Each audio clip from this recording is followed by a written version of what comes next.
The Icons of Real Estate Podcast. Are you ready to learn the proven money-making secrets from top-producing Icon agents? Ready to skyrocket your business? This podcast is for you. Tune in every week with your host, Tomasz Fonseca, and find out how to implement proven strategies to 10 times your business, from $3 million to $30 million in just 12 months. Brought to you by the Masters in Real Estate Marketing, Arter SEO. So welcome to another episode of the Icons of Real Estate podcast, where we highlight top professionals who are making waves in the industry. I'm your host, Karen Roberts, and today I'm thrilled to introduce Tim Barley.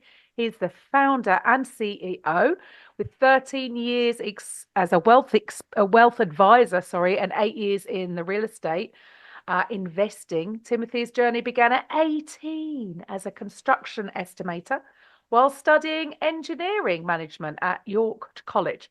Now, his sharp eye for detail and risk management has fueled his success in wealth management and real estate. So, welcome to the show, Tim. Thank you for having me. It's very great to be here. So, 18, right? So, would you like to share with the listeners a little bit more about that backstory and what inspired you to go into real estate? Yeah, no, absolutely. So, growing up, had a family member that had a very large construction company, and a lot of what they did was actually site development for large communities. So whether it was apartment complexes or single family homes. And I actually started when I was 14 years old with that company, believe it or not, in ditches, laying phone lines, cable lines, and electric lines and water lines. And by the time I was 18 years old, I was studying engineering in college, and the opportunity arose for me to start working with them on a full-time basis. So my job was actually as an estimator. So I would look at construction plans, I would help to value engineer them, and then I would figure out what it would take to actually build these projects. I would build out crews and equipment and materials and subcontractors.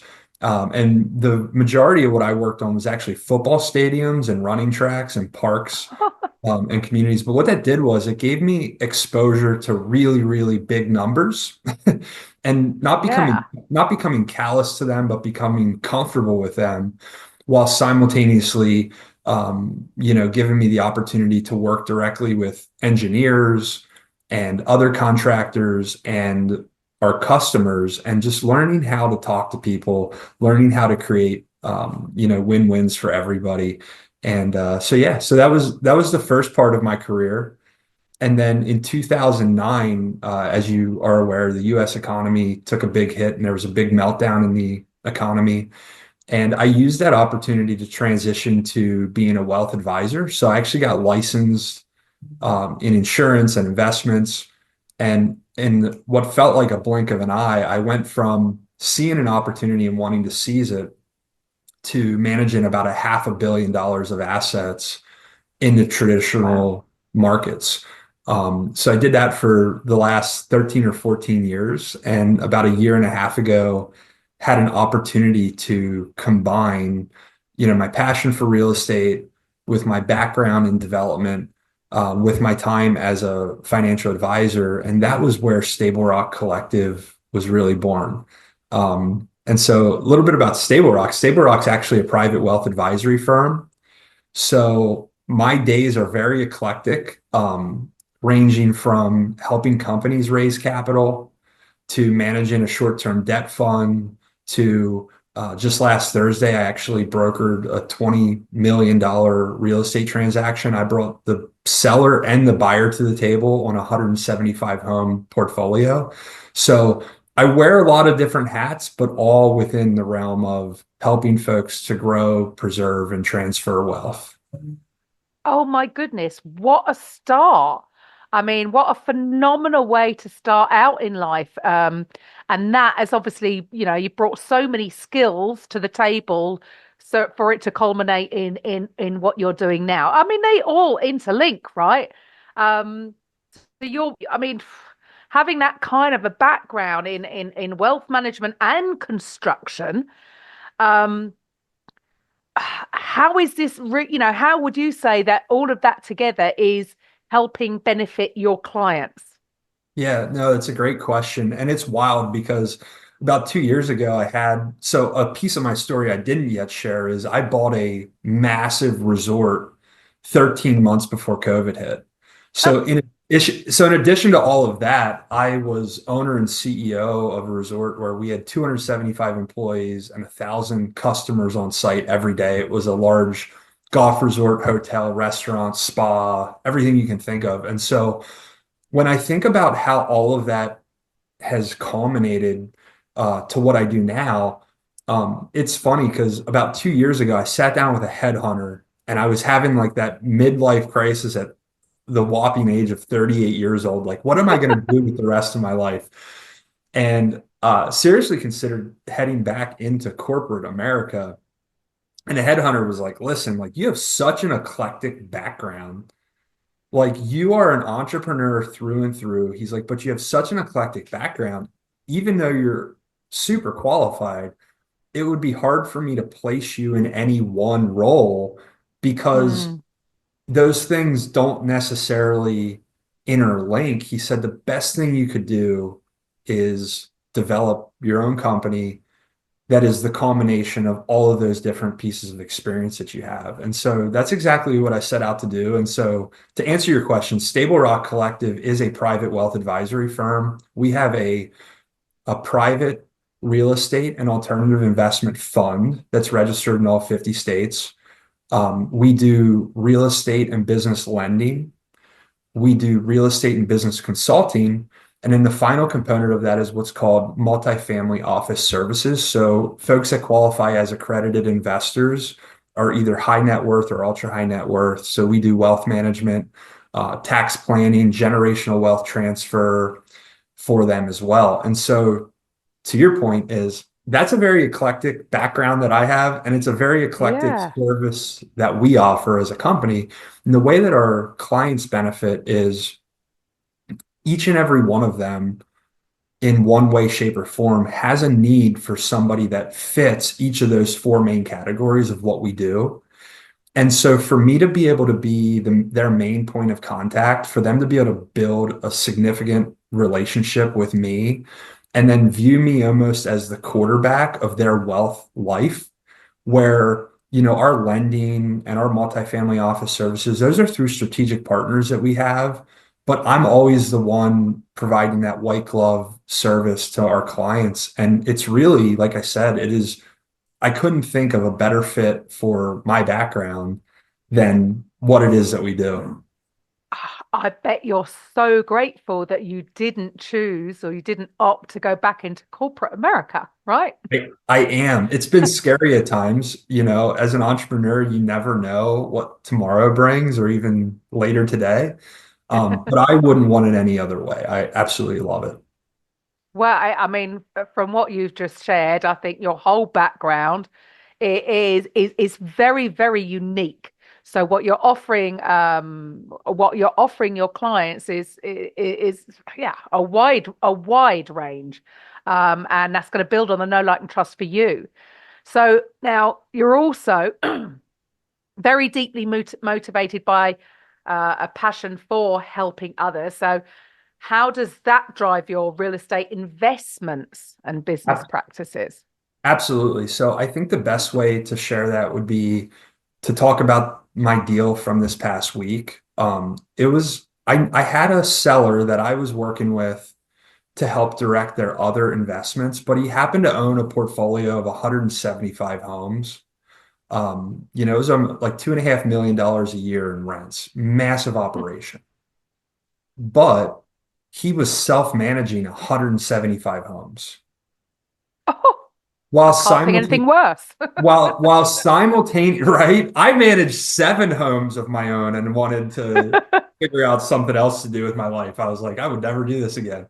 So self-managed a portfolio of 175 homes while simultaneously running his own construction company, which is how he had gotten the money to buy these homes in the first place, right? And so I was meeting with him talking about other investments, but what I heard was that if he had a way to divest himself of his real estate portfolio and had the ability to generate a similar income from that investment, that he'd do it in a heartbeat. And I just kind of picked up on that, stored it in the back of my mind. That was about 90 days ago. About 6 weeks ago, I got a phone call from somebody who said, "Hey, I want to introduce you to somebody. He's in the process of buying portfolios of real estate. And if you can help to be a connector to portfolios of real estate, he would be, really open to working with you." Made that call, shared with him the full scope of what we do at Stable Rock. And what I heard was that their appetite to buy exceeded their liquidity of what they had available currently. So they had all this bandwidth, they had all this infrastructure in place to take over management, right? To rehab. And so what I did was I was able to construct a deal where my seller was able to get his wish, which he got his number, which was $20 million. He only owed $8 million on his portfolio. If he would have sold it and walked away with a $12 million check at closing, he would have paid tons of capital gains. A lot of it would have been short term because he had owned about half of his portfolio for less than a year, till he paid Uncle Sam his portion, found an adequate investment for, what was left at that point. We would have had a really hard time generating the amount of income that he wanted to feel comfortable, walking away. But I was able to show him a path that he could actually finance the delta. He could finance the $12 million gap between the $20 million purchase price and the $8 million of underlying debt, and generate the same amount of income that he was generating owning and operating 175 properties, and a greater income than we would have generated by investing his after-tax proceeds if he had a cash buyer. And he was 1,000% in. I was able to go to my buyer and help him acquire $20 million of real estate by putting $0 down. So I was able to solve both of their problems, right? Brought tremendous value to both of them, had both of them calling me after the meeting, both feeling like it was too good to be true. Yeah. And, I negotiated a very modest 1.5% fee for being able to be the middle person of that, but was also able to pick up 20% ownership in the portfolio. And so you think about the ultimate like win, win, win, right? Win. Everybody got what they wanted. We were mindful of Uncle Sam, would never do anything that wasn't right or prudent or legal, but we were able to be mindful and structure it in a way that it was just an absolute grand slam for everybody involved. And that left me feeling like Stable Rock was doing exactly what we set out to do. Yeah. How rewarding was that for you? And there you've just gained 2 friends for life. For life. That deal. Well, the seller has already given me autonomy to direct his investments moving forward. So he has $1.5 million a year now of passive income, or of income, between his passive seller's note and what he makes in his construction company, that I now can help direct towards other private alternative investments, which is going to be great for him, going to be great for those founders and entrepreneurs that are running these companies that need that to fuel the growth of their business. And somewhere in there, I'll find where the fit and where the benefit is for me. But I feel like the most blessed guy in the world, and it's wild because I feel better being able to do that for them than I do if I was doing that for myself. And that's why I know we're going to be doing this for the next 20, 30, 40 years, because we're doing it for the right reasons. Amazing. And I would presume that the seller there is actually going to finally get some sleep at some point after not having to manage 175 properties. Phenomenal. I will be Uncle Tim to his 3 kids. Yeah, I believe so. he's like, you have no idea. He's like, I was doing this for my family, but yet it was creating Mm. a situation that I couldn't be there with my family. And so he already informed me that we're going on a significant European riverboat cruise. Ooh, And I get to be there as Uncle Tim. So, there was a little bit of a room to bring the guy that brilliant. made it happen together as well. Fantastic. Well, like you say, it's about the win-win-win, right? That's it. Um, so you've spoken to thousands of aspiring entrepreneurs. So what advice do you have for someone looking to enter into the real estate world, especially in, well, are these uncertain times still? Yeah, I mean, I actually don't view these as uncertain times. I think even in the most uncertain of times, if you are an entrepreneur, if you're willing to do the hard work, right?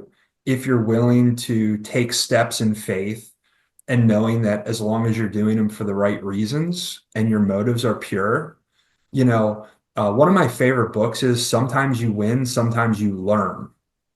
And Mm, so when I look back, you can imagine how difficult it was owning a resort and finding yourself shuttered in the middle of COVID, right? ugh, And it's wild. I mean, the loss that I experienced as an individual due to that was, I'm not even going to get into it. It's incomprehensible. But what I gained through my biggest loss, the lessons that I learned, that strengthening and focus on who I want to be, both as a business person and as a person. I would say that if I was giving advice to somebody going into real estate, I would say there are so many great assets out there that they're great assets, but for one reason or another, they've run their course with the person who currently owns them. This example I just shared is a perfect example, right? mhm, What wonderful portfolio, but it's no longer, benefiting him how he views as a benefit in his life. If you can think creatively, if you can think with a way of trying to find those win-win-wins, there are so many sellers out there that would be willing to structure the purchase of their property, but transfer that risk of vacancy risk, of maintenance risk, of the headache of managing the property. There's mm, so many opportunities out there. If you lead with trying to find that win-win-win and thinking creatively, and then are bold enough to have the audacity to think that you can do it and that you deserve to acquire that property. I stopped using the term buy and started using the term acquire because mm, I had went on a run and it was really uncertain times. Think about um, what it was like from 2017 to 2022, where it was like interest rates were super, super low, but we knew they only had one way to go, which was up. mhm, Property values were increasing so fast, but you had to ask yourself, like, when are they going to slow down? mm, And could you really count on appreciation? We had COVID where, I was a landlord, a significant landlord through that time. And I waited, yes, there were government programs out there to offer assistance, but I waited to get rents from people for, in some cases, 4 to 6 months, because people were having a hard time paying their rents. Through that time, I acquired tens of millions of dollars of real estate all through seller financing because those were the same pressures and feelings that those sellers had. And a lot of them were, approaching retirement or in retirement where they didn't want that ambiguity of whether somebody was going to pay their lease or not. They didn't want the ambiguity of, is a water line going to freeze in the middle of the winter? Um, and so what I feel is my gifting in real estate is creative financing and being able to construct a sale in a way that a seller actually feels great about selling you a property and being the one to finance it for you. wow. But really, what I'm hearing there is your mindset must be so on point because I think for a lot of people to have suffered the loss that you suffered uh, at COVID, it takes a very strong mind to not, wallow in the depths of despair, but come out of that and get a little bit creative. And like you say, have the audacity to be bold enough to step out and go, yes, I can do this. And I think that's massive, massive pat on the back for that one, because I think many would have really struggled with that. And it just goes to show that whatever comes at you, like you say, they're a lesson and that you Yeah. can And move past it. if I can share a couple of those lessons, I mean, Yes, please. for me, I always felt like my worst day as an entrepreneur was better than my best day as an employee. Ah, Um, I always question entrepreneurs, why would you work harder for somebody else than what you would work for yourself? So when I first left corporate America and started as an entrepreneur, all I could think about is why would I get to my office later for myself than I would for somebody else? Right? Why would I go home earlier for myself than I would for somebody else? Um, and then it's always um, it's always harder than you think, right? It's always so much harder than you think it's going to be, but it's also so much easier than you think it's going to be because so many times it's just about putting one foot in front of the other and not just having the audacity to think that you can do it, but having the audacity to realize that if you just stay at it long enough, your breakthrough is coming. And for me, I started as an entrepreneur when I was still working full time. And so a lot of times, especially in real estate, I mean, there's no better example than real estate where it's like, keep your full-time job for a period of time while you're building and growing your business to the point where it's actually costing you money to have your job, right? So great place. I was making more money part-time as an entrepreneur than I was working at my 70-hour a week job. And it started to cost me money going to work every day. And that's how I knew it was time to take that step of faith and go out on my own. And so hopefully that helps somebody. Amazing. And yes, I'm sure that'll be an inspiration to many. So, yes, thank you for that. And so, well, what's next for Tim? What are your goals for, say, next year? Yeah. So my goals for next year, I don't know if you've ever been in a position that you were raising capital, but raising capital for an individual project can be very stressful. But raising capital for a fund and then having a fund that you manage and you're placing that capital into great projects and properties is a really, really fun place to be. So what's next for Stable Rock Collective is the tail end of this year, we were still raising capital for individual projects and properties. In 2025, we will have a surplus of inflow of capital in our fund. So I set up a $100 million fund so we can have a surplus of a lot of capital and we'll find ways to Oh, deploy it. And so my goal is that by the end of 2025, that we're functioning more as a family office, private equity type shop, where folks are contacting us with great opportunities. And then it's our job to vet them, underwrite them, and deploy capital that we know we feel good about our fiduciary responsibility to our investors. But I really see a large portion of that capital going to real estate because when I look at opportunities from a business standpoint, like what other asset are you mm-hmm, benefiting from?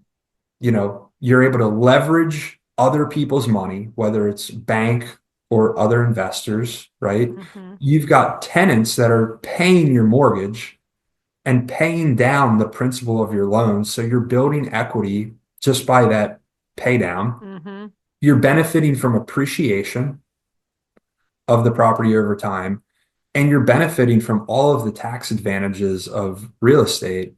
And so, I walked away from a $500 million book of business in traditional investments because my conviction in real estate was so high that I could no longer feel great about having my clients solely invested in the market. Um, wow.